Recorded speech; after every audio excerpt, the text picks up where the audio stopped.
श्रीलंका के मार्क्सवादी नेता अनुरा कुमारा दिशानायके ने राष्ट्रपति पद का चुनाव जीतकर इतिहास रच दिया है। उन्होंने चुनाव में प्रभावशाली बढ़त के साथ जीत हासिल की, जिसमें उन्हें लगभग 53% मत मिले।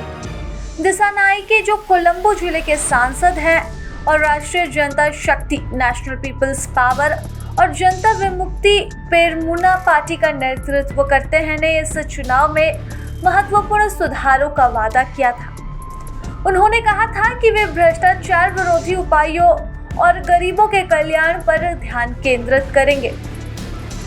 अपने चुनाव प्रचार के दौरान दिशानायके ने आम चुनाव में नया जनादेश हासिल करने के लिए 45 दिनों के भीतर संसद को भंग करने का भी वादा किया था। उनकी नीतियों ने उन्हें श्रीलंका की राजनीति में एक प्रमुख नेता के रूप में स्थापित किया, जो समाज के कमजोर वर्गों के अधिकारों की रक्षा और विकास के प्रति प्रतिबद्ध है। दिशानायके की जीत ने श्रीलंका के राजनीतिक परिदृश्य में एक नई उम्मीद जगाई है, खासकर जब देश आर्थिक संकट से जूझ रहा है। मार्क्सवादी पृष्ठभूमि और उनके चीन के प्रति झुकाव एक अलग चिंता का विषय है, लेकिन दिशानायके ने स्पष्ट किया है कि वे सभी प्रमुख शक्तियों के साथ संबंधों को मजबूत करने की योजना बना रहे हैं, जिसमें भारत भी शामिल है। उनकी इस जीत ने न केवल श्रीलंका की राजनीतिक दिशा में बदलाव आएगा, बल्कि यह देश के आर्थिक पुनरुद्धार के लिए भी एक महत्वपूर्ण कदम साबित होने जा रहा है। अनुरा कुमारा दिशानायके अपने प्रभावशाली भाषणों के लिए भी जाने जाते हैं।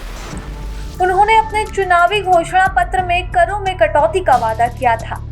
इस वादे से वित्तीय लक्ष्यों पर प्रभाव पड़ सकता है, जिससे निवेशकों और बाजार के प्रतिभागियों के बीच चिंता बढ़ गई है।